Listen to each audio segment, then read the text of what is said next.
고린도전서 15장은 오늘 저희가 35절부터 봤지만 부활에 대한 기록입니다. 35절에 보시면은 주제가 몸의 부활입니다. 그래서 오늘 말씀은 우리 몸이 어떻게 부활하게 될 것인가에 대한 그러한 안내서나 다름없습니다.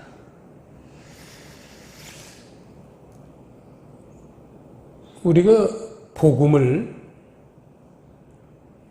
믿어서 영생을 얻길 원하고 영원한 하나님의 세계에 들어가길 원하는데 바로 그 복음의 종착지가 부활입니다. 복음의 주제가 부활입니다. 복음의 핵심도 다른 게 아니라 부활입니다. 그만큼 우리가 복음 신앙에 있어서 가장 핵심적인 것이 부활인데 과연 우리 신앙생활에서 부활을 얼만큼이나 중요하게 여기고 그러한 부활에 대해서 깊은 소망과 묵상을 하는지 한번 우리 자신들을 한번 뒤돌아봐야 될 것 같습니다. (36절에) 보시면요, 사실은 오늘 이 36절이 오늘 전체 부활에 대한 말씀에 키 역할을 하는 그런 말씀입니다. 36절을 다 같이 다시 한번 읽겠습니다. 어리석은 자여, 너의 뿌리는 씨가 죽지 않으면 살아나지 못하겠고. 씨와 그 씨의 죽음, 이러한 두 요소가 우리가 오늘 말씀을 봤지만 부활이 부활에 대한 바울 사도의 논리인데 두 가지 부활이 있다는 거죠. 그 두 가지 부활이 있는 출발점이 바로 이 36절에 있습니다. 사실은 이 36절만 잘 우리가 깨닫고 지킨다면 그 다음은 몰라도 바른 길로 가게 될 거고 하나님이 기뻐하시는 부활로 가게 될 겁니다. 물론 그런 것을 확인하기 위해서 이렇게 말씀을 바울이 질서정연하게 쭉 말씀을 풀어줬습니다. 그래서 이 36절 한 절이 오늘 말씀 전체를 대표한다고 볼 수가 있습니다. 자, 어리석은 자여. 교회 다니는 사람 중에는 어리석은 사람이 있을 수 있습니다. 어떤 사람이 어리석은 사람입니까? 36절에서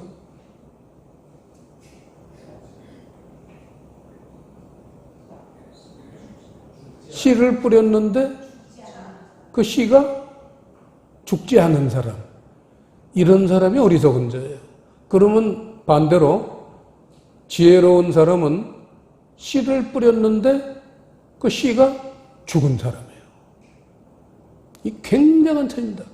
이 씨가 죽느냐 사느냐, 우리 어린이들도 죽었니 살았니 그런 놀이를 하지만 우리 교회 다니는 사람도 그 놀이를 꼭 해야 된다는 거예요. 죽었니 살았니, 내가 뿌린 씨가 죽었니 살았니, 이게 부활에 영향을 절대적으로 미친다는 거죠. 다른 요소가 없어요. 그거 하나예요. 자, 그래서 이 37절에 보시면요,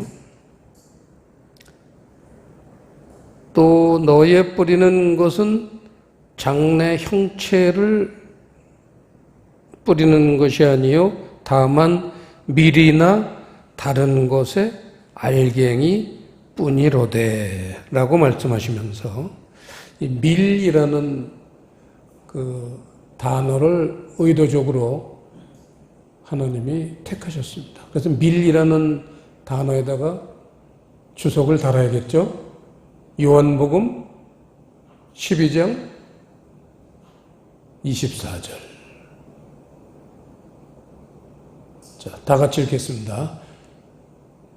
내가 진실로 진실로 너희에게 이르노니 한 알의 밀이 땅에 떨어져 죽지 아니하면 한 알 그대로 있고 죽으면 많은 열매를 맺느니라. 그 얘기를 지금 하고 있습니다. 씨는 마태복음 13장을 통해서 하나님의 말씀인 것을 우리가 알죠. 하나님의 말씀이 죽어야 된다는 겁니다. 근데 하나님의 말씀을 어떻게 우리가 죽일 수 있느냐 해서 너무 아까워가지고 죽이지 않는 사람들이 상당히 있을 겁니다. 근데 그런 사람들을 향해서 하나님은 아주 간단하게 그분들을 지적하시되 어리석은 자여 이렇게 얘기하십니다. 왜냐하면 여러분 하나님의 말씀이 그 하나님으로부터 나왔지만 그 하나님의 말씀이라는 그 타이틀만 그대로 둔 채 실제로 그 속에 있는 내용은 하나님의 것을 싹 지워버리고 다른 것으로, 다른 세계로 그 집어넣은 사람이 있습니다. 사람이 아니라 그런 어떤 분이 계십니다. 그거를 우리는 생각 안 할 수가 없습니다. 자, 마태복음 22장 한번 잠깐 보시겠습니다. 마태복음 22장 19절 보시면요. 지금 예수님이 15절부터 이 파라그래프가 시작을 하는데 바리새인들이 지금 예수님에게 딴지를 걸고 있습니다. 예수님이 19절에서 쇳돈을 내게 보이라 하시니 데나리온 하나를 가져왔거늘 예수께서 말씀하시되 이 형상과 이 글이 네 것이냐 가로되 가이사의 것이니이다. 이에 가라사대 그런즉 가이사의 것은 가이사에게 하나님의 것은 하나님께 바치라 하시니 저희가 이 말씀을 듣고 기이히 여겨 예수를 떠나가니라. 우리가 잘 아는 가이사의 것, 하나님의 것에 대한 내용입니다. 글과 형상,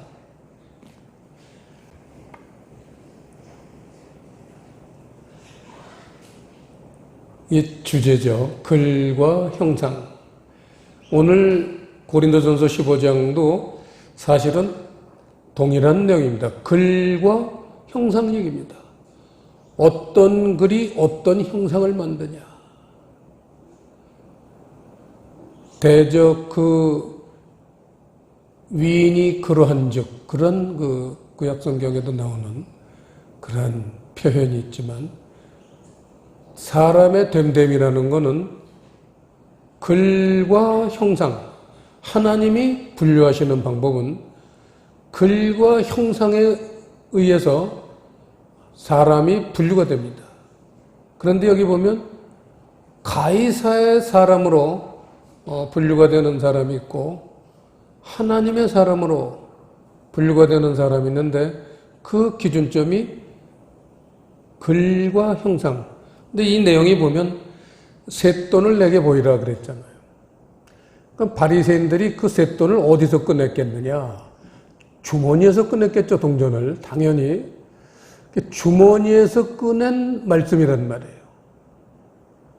우리 마음에 갖고 있는 말씀, 나는 예수를 잘 믿는다, 성경을 잘 해석한다고 자기 자신이 제 아무리 자신감을 갖고 있을지라도 자기 안에 있는 말씀을 딱 꺼냈는데 딱 예수님이 보시고 이 글이 네 것이냐? 가이사의 것이니다. 가이사의 말씀이라고 고백을 하게 만드시는 분이 주님입니다. 주님이 뭘 질문하시면요, 거짓말 할 수가 없어요. 하나님 앞에서는 거짓말 할 수가 없습니다. 숨을 수가 없습니다. 어떤 죄인도 하나님 앞에서는 숨을 수가 없습니다. 우리가 신앙생활하면서 말씀을 마음속에들 많이 가지고 있습니다. 주님이 꺼내봐라. 이 글이 네 것이냐 했을 때 가이사의 것입니다. 이러한 고백을 안 할 사람은 아주 극히 드뭅니다. 그런 사람들은 하나님의 말씀을 갖고 있는 거겠죠. 그래서 이제 말씀은 가이사의 말씀, 하나님의 말씀, 이런 두 부류로 말씀이 둘로 분류가 됩니다. 그럼 왜 가이사의 말씀은 뭐냐? 아까 얘기했지만 에덴 동산에서 하나님의 말씀을 사람의 이성을 사용해서 지워버리고 마귀가 주는 말씀을 거기다가 대치를 했어요. 그게 이제 소위 선악과 이런 상징적인 표현을 했지만 그게 마귀의 말씀입니다. 그게 여기서 오늘 마태복음 22장에서는 가이사의 말씀이다. 가이사의 글이다. 그렇게 표현이 되고 있습니다. 그런데 가이사의 말씀은 특징이 죽지 않은 말씀이라는 거예요. 그리고 하나님의 말씀은 우리가 신약으로 넘어오면 그게 그리스도의 말씀이라고 표현을 했죠. 로마서 10장 17절에서 믿음이라는 건 천국 가는 믿음 얘기입니다. 영생을 얻는 믿음 얘기입니다. 믿음은 들음에서 나며 들음은 그리스도의 말씀으로 말미암았느니라. 그리스도의 말씀으로 그렇게 하나님 말씀이 좀 더 진전이 돼서 표현이 되고 있습니다. 그리스도의 말씀. 그게 하나님 말씀이에요. 그리스도의 말씀이라는 것은 한 번 죽은 말씀이에요. 가이사의 말씀은 죽지 않은 말씀이에요. 근데 하늘의 밀이 땅에 떨어져, 밀이라는 건 말씀 얘기죠. 종자 얘기입니다. 씨. 신약 성경에 보면 씨라는 게 스페르마. 우리 그게 이제 영어로 가면 이제 스퍼름이 똑같은 뜻이죠. 정자. 정자가 곧 씨입니다. 그 너는 네 씨냐? 그러면 여자는 거기서 얘기를 하지 않고 남자를 얘기합니다. 남자의 씨를 씨라고 얘기합니다. 그 누구 씨냐? 마태복음 1장에서도 보면 거기는 전부 누가 누구를 낳고 전부 씨로 자손들이 쭉 그리스도 예수까지 내려오는데 그 씨가 전부 남자들입니다. 그 의미가 있어요. 남자들 우대하는 게 아니에요. 남자라는 건 정자를 가져왔기 때문에 정자라는 건 씨라는 거예요. 똑같은 단어예요. 구약 성경에서 내 자손이 이와 같으리라 할 때 자손이라는 단어가 씨예요. 번역을 자손이라고 그렇게 번역하시는 분들이 했지만 원어에 보면 씨예요, 씨. 내 씨가 번창하리라. 내 씨가 이와 같으리라. 전부 씨예요. 그래서 남자를 등장시킬 수밖에 없습니다. 하나님 세계를 설명하시는데 필요한 요소죠. 자, 그래서 마귀가 뿌린 씨는 절대 죽질 않습니다. 그게 마귀에 속한 자의 특징인데 이 씨가 죽질 않으면요 결국은 우리는 육신으로 살게 되고 욕심으로 살게 됩니다.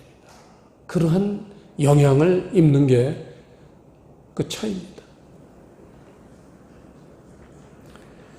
39절에도 보시면요.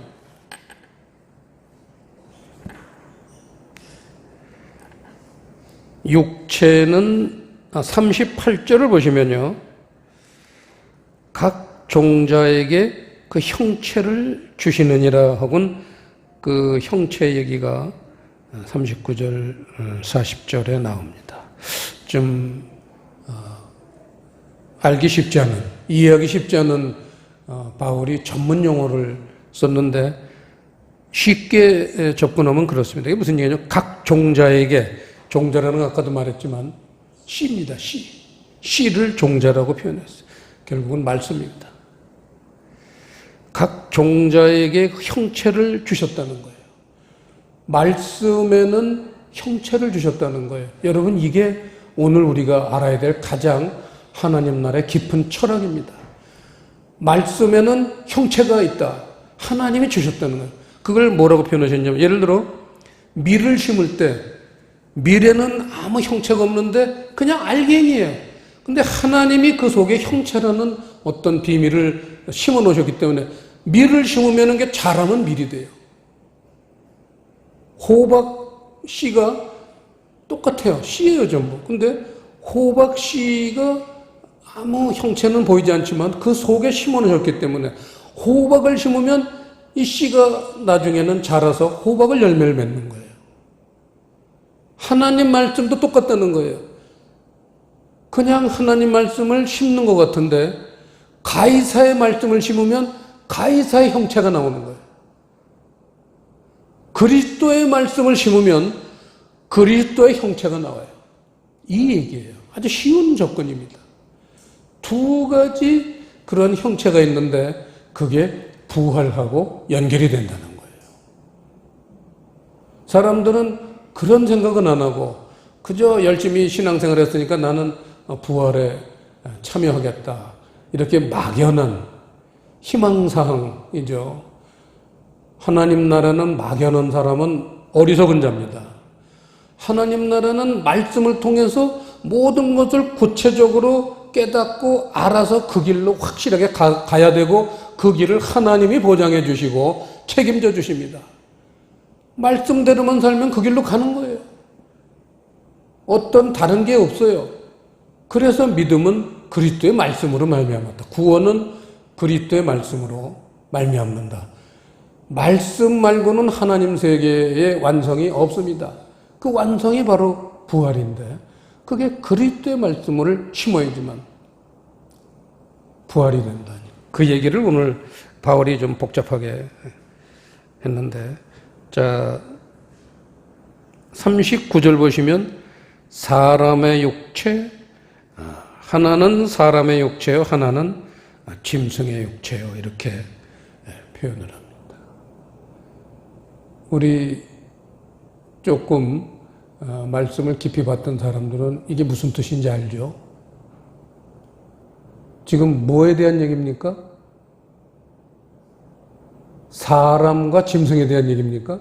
사람을 어떻게 짐승에게 비교합니까?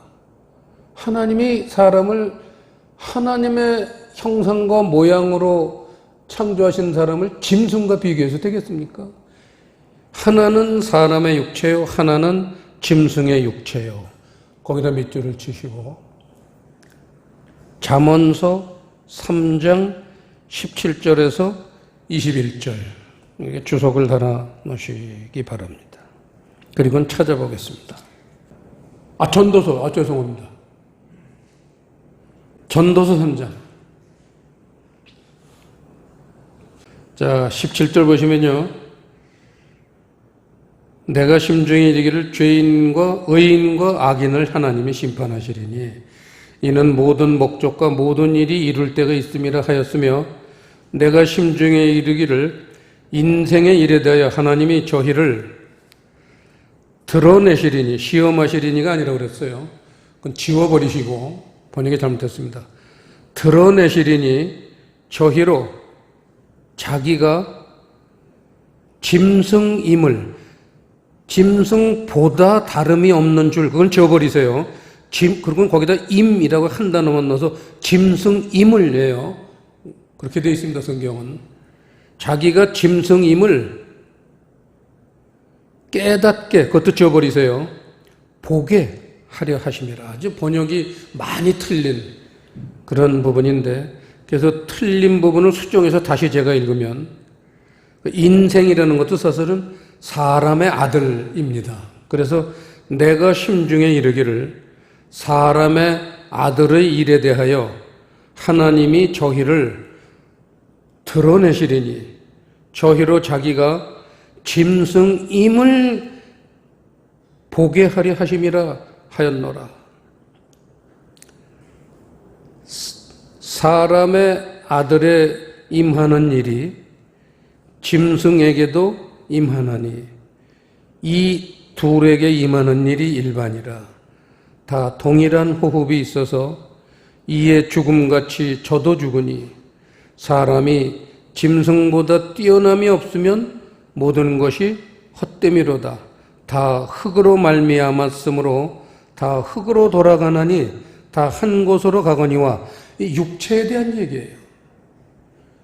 육체에 대한 얘기는 사람이나 짐승이나 죽으면 다 한 곳으로 돌아간다 그러는데 21절이 있습니다. 21절은 인생이라는 단어는 사람이라는 단어를 그렇게 잘못 번역했습니다. 사람이라는 단어로 바꿔서 다 같이 한번 읽겠습니다. 시작. 사람의 혼은 위로 올라가고 짐승의 혼은 아래 곧 땅으로 내려가는 줄을 누가 알랴. 여기서도 혼이라는 단어는 지워버리셔야 돼요. 저기 보시면 루아흐 두 번째의 루아흐는 영이에요. 그래서 사람의 영은 위로 올라가고 짐승의 영은 아래로 내려간다. 그래서 사람이나 짐승이나 죽으면은 똑같이 보여도 사람의 영은 위로 올라간다. 하나님에게로 올라가고 천국으로 올라가고 짐승의 영은 여기서 우리가 알아야 될 게 짐승은 영이 없습니다. 그러니까 여기서 말하는 짐승이라는 건 사람 축에 들지 못하는 그러한 인간을 얘기하죠. 사람이 두 가지가 있어요. 사람이라고 하나님이 쓰실 때는 창세기 1장 26절에서 우리의 형상과 우리의 모양으로 사람을 만들되 이거예요. 하나님의 형상과 하나님의 모양을 간직하고 유지하고 있는 사람, 존재. 그게 사람이고 그러한 두 가지, 하나님의 형상과 모양을 이미 상실한 그러한 존재는 하나님 눈으로는 짐승이라는 거예요. 그래서 시편 49편 한번 보시죠. 12절 보시면 사람은 존귀하나 장구치 못하며 멸망하는 짐승 같도다. 20절 사람은이라는 단어가 처음에 빠졌습니다. 사람은을 집어넣어서 20절 시작. 사람은 존귀에 처하나 깨닫지 못하는 사람은 멸망하는 짐승 같도다. 해서 사람이라는 존재가 있고 깨닫지 못하는 사람은 짐승이라는 것. 그 얘기입니다. 그리스도의 말씀을 깨닫지 못한 사람을 하나님은 짐승이라고 부르십니다. 이거예요. 그거를 혼이라고 번역을 해놓는 바람에 하나님의 경고가 그냥 소멸되고 그렇게 됩니다. 사람들이 경각심을 갖지 못하게 됐습니다. 그래서 성경은 한 점 한 획도 사람이 바꾸면 안 되는 겁니다. 왜냐하면 하나님은 그 놀라우신 그런 통찰력과 경륜이 있으시기 때문에 짐승이라는 것을 언제 사용하시냐? 우리가 생각하는 짐승하고는 다르단 말이에요. 그런 게 이제 성경의 그리스도의 말씀은 돼야 된다는 거죠. 자, 그래서 이제 슬슬 결론 부분인데 49절에 보시면요. 흙에 속한 자의 형상이 있고 하늘에 속한 자의 형상이 있다는 겁니다.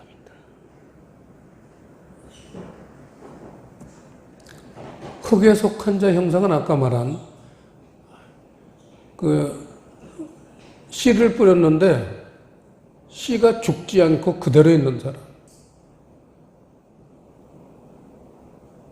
기록된 말씀을 그대로 육의 말씀으로 보면서 그걸 그대로 믿는 사람들. 그런 사람들은 그 말씀의 형상이 흙에 속한 사람이기 때문에 그게 드러난다는 거예요. 모습이. 그런데 하늘에 속한 자의 형상. 그리스도의 말씀에는 하늘에 속한 자의 형상이 숨어 있다는 거예요. 그래서 그리스도의 말씀을 받아들이면 그 말씀을 잘 깨닫고 말씀대로 순종하고 살면 하늘에 속한 자의 형상이 된다는 겁니다. 그런 두 가지 부활, 땅에 속한 자의 부활이 있고 하늘에 속한 자의 부활이 있습니다. 40절에 말하지만 하늘에 속한 자의 영광이 따로 있고 하늘에 속한 자의 영광은 하늘에서 가서 받는 거예요. 땅에서는 영광이 개뿔도 없습니다. 이 땅에서 영광 받는 사람은 다 그게 누구예요? 땅에 속한 자예요. 여러분 그걸 아셔야 돼요. 우리가 지난주에 인도의 그 북쪽에 인도는 전부 남쪽에 가 있습니다, 사람들. 왜냐하면 인도 남쪽은 돈이 있고 사람이 있고 흥청망청하는 곳이 인도 남쪽이에요. 캘카타, 뭄바이 전부 거기 모여 있습니다. 선교사 99.9%가 뭄바이, 캘카타에 몰려 있습니다. 그런데 인도의 북쪽에 그 수도 뉴델리 부근에는 256 미전도 종족이 살고 있고 특징이 돈이 없고 가난하고 사람이 별로 안 살아요. 볼품없는 도시입니다. 게다가 파키스탄 국경이 가까워가지고 늘 전쟁의 위험이 있고 또 그 머리에 그 터번 둘른 샤크족 인도에서도 그 아주 그 포악하고 그런 사람들이 많이 사는 곳이 인도 북쪽 지역입니다. 그곳은 선교사님들이 안 갑니다. 가봐야 돈도 없고 사람도 없고 굶어 죽습니다. 우리는 그곳에 선교사님 부부를 파송했습니다. 한 달 전 좀 지나서 박원고 선교사님 오셨지만 그분이 거기 간 지 3년이 지났습니다. 교회를 세우셨어요. 그리고 일국교회하고 협력을 하고 있습니다. 그 일국교회 협력하는 교회에 담임 목사님들이 코로나 때문에 지금 생필품이 떨어졌어요. 다른 것보다도 식량이 떨어졌어요. 그래서 우리는 지난주에 작정들을 해가지고 일국교회 담임 목사님들 한 교회에 10만 원씩 일국교회 70만 원을 1년간 지원하기로 작정을 했습니다. 인도의 중저 수준의 사람들의 월 수입이 우리나라 돈으로 약 20만 원 정도 된답니다. 그러니까 10만 원을 보내면 한 달 생활비의 반을 보내는 거니까 다른 건 몰라도 끼니 걱정은 안 하고 목회를 전념하실 수 있는 거예요. 그걸 앞으로 1년. 물론 코로나가 얼마나 지속될지 몰라도 또 1년이 되고 나면 그 연장이 될지는 몰라도 우리는 한 1년 정도 가면 코로나가 이제 생업은 할 수 있지 않겠냐 해서 1년으로 작정을 하고 지원을 했습니다. 이건 정말 생명을 살리는 귀한 일입니다. 하늘에 속한 사람들이 추구해야 될 그러한 일은 하늘 생명입니다.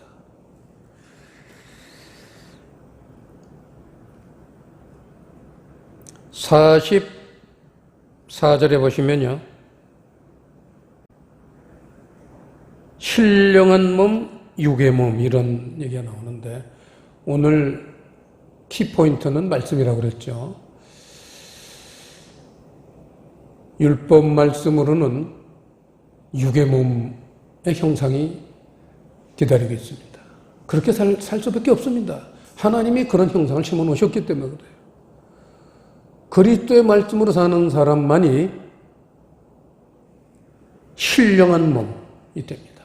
신령한 몸이 신령한 부활에 참여하는 거고, 육의 몸, 땅에서 영광을 누리는 자들, 그 사람들은 영광이 땅에만 있습니다. 왜냐하면 하늘나라는 들어갈 수가 없기 때문에 땅에서만 영광을 누리는 거예요. 그걸 미리 알고 아예 그냥 다 써버리는 건지, 손해볼까 봐 써버리는 건지 몰라도 하늘에서는 영광이 없는 분들이에요. 그런 분들은. 내 속에 있는 말씀을 꺼내봐라 했더니 가이사의 것입니다라고 고백한 바리새인이 있습니다. 이런 사람이 되면 안 되는 거죠. 내 속에 있는 말씀을 꺼내봐라 했더니 그리스도의 말씀입니다. 이런 고백이 나와야 됩니다.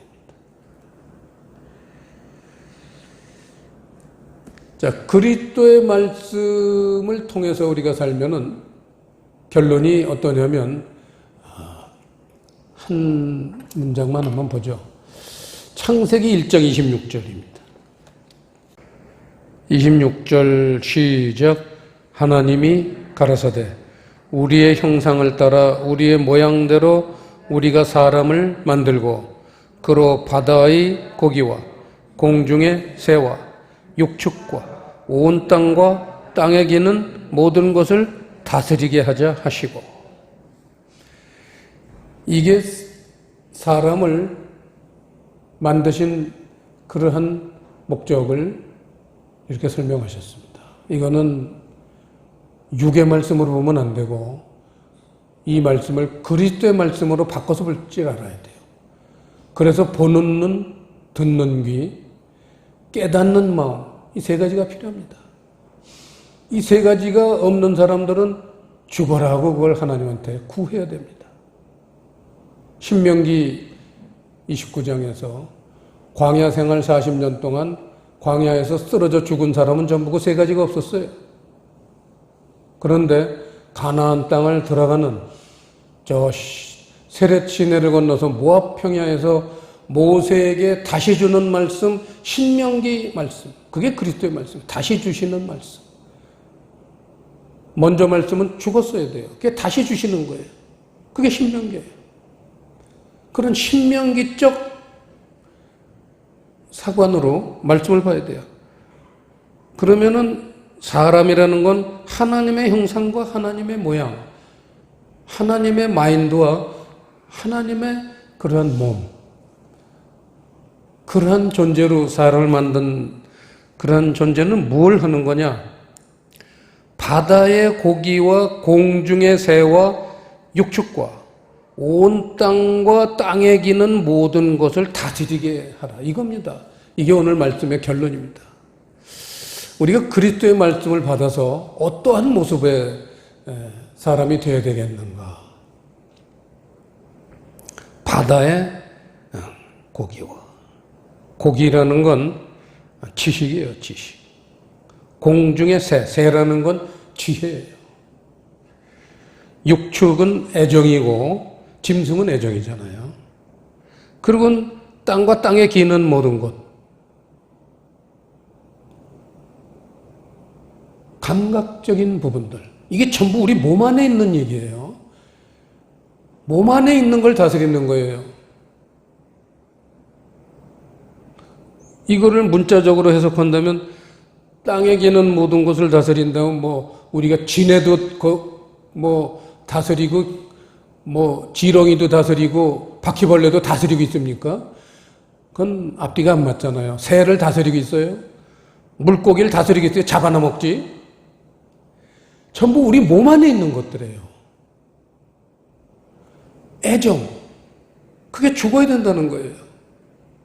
인간의 애정, 그저 달면 삼키고 쓰면 뱉는 그러한 사랑. 나훈아도 사랑을 노래했고 사랑 노래 안 하는 사람이 어디 있습니까?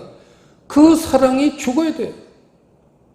그런 세상 사랑을 가져오는 말씀이 세상 말씀이에요. 그거를 죽이고 나면 하나님의 말씀은 하나님의 사랑을 가지고 옵니다. 하나님의 지혜, 하나님의 지식, 그리고는 모든 그러한 기어다니는 것들, 우리 감각들이에요. 오관이라고 그러죠. 사람이 아주 자극받는 게 돈 벌어서 전부 이 오관을 위해서 사실 돈 버는 거 아니에요? 세상 사람들. 보고 그냥 뭐 느끼고 그냥 쾌락을 느끼고 전부 그런 겁니다. 그거를 영이 다스리게 해야 된다는 겁니다. 어떤 사람이 다스릴 수 있느냐? 그리스도의 말씀, 영의 말씀을 가진 사람이 다스립니다. 그럴 때 그 사람의 결말은 좋은 부활로 끝납니다. 오늘 본문에 그 형상이라는 형체 여러 어려운 단어들이 많이 나는데 복잡할 것 같아서 제가 생략을 했는데 49절 보면 우리가 흙에 속한 자의 형상을 입은 것 같이 하늘에 속한 자의 형상을 입으리라. 여기서 말하는 형상이라는 단어가 에이콘이라는 단어입니다. 근데 이 에이콘이라는 단어가 에이코라는 단어에서 파생된 거예요. 그래서 에이코라는 단어를 알아야만 돼요. 사실은. 에이코만 알아가지고는 잘 모릅니다. 어원을 알아야 돼요. 어원. 그 에이콘의 근원이 에이코입니다. 이 에이코라는 단어의 뜻이 모양, 모습, 닮음. 이 에이코라는 단어가 닮다예요. 닮다. 그러니까 아주 쉽게 접근할 수 있습니다. 하나님을 닮으면 되는 거예요. 흙에 속한 자의 형상이라는 건 닮음이라는 뜻이에요. 닮음, 모양. 누구예요? 뱀을 닮은 거예요. 가이사를 닮은 거예요. 마귀를 닮은 사람. 당연히 마귀의 말씀부터 오는 겁니다. 하늘에 속한 자의 형상, 형상은 닮음, 모양, 모습이라고 그랬어요. 하나님의 모습을 갖고 사는 사람이 누구냐? 말씀이 죽은 사람이다. 일단은 말씀이 한번 십자가에 죽어야 돼요. 그러면은 그 말씀이 부활을 합니다. 말씀의 부활을 겪은 사람만 참 부활에 참여할 수가 있습니다. 이런 하나님의 아주 깊고도 오묘한 그러한 법칙입니다. 이거는 우리가 우리의 이성으로는 이해하기가 쉽지 않더라도 하나님의 법칙은 우리가 하나님에겐 따지세요. 기도하시면서 계속 이걸 질문하시고 또 질문하시고 이해하고 납득하고 받아들일 때까지 하나님하고 씨름을 하세요. 야곱이 그 씨름한 거예요. 야곱이 그 씨름해서 이기니까 가나안 땅 들어가는 겁니다. 천국 들어가는 겁니다. 그 씨름하지 않고 어떻게 천국 갑니까? 우리는 말씀을 통해서 우리 주님과 씨름을 해서 이겨야 돼요. 주님은 지길 원하셔요. 기도하시겠습니다. 아버지 하나님, 오늘 고린도 전서 15장 부활장을 통해서 여러 가지 부활이 있지만 좋은 부활에 하늘에 속한 형상이 되는 그러한 부활에 대해서 저희들에게 소망을 주셨고 또 흙에 속한 형상은 우리가 피해야 될 것을 경고해 주셨으니 오늘 말씀이 우리에게 영적인 교훈이 될 수 있도록 저희들을 잘 가르치시고 지도하여 주시옵소서. 감사를 드리오며 예수님 이름으로 기도드리옵나이다.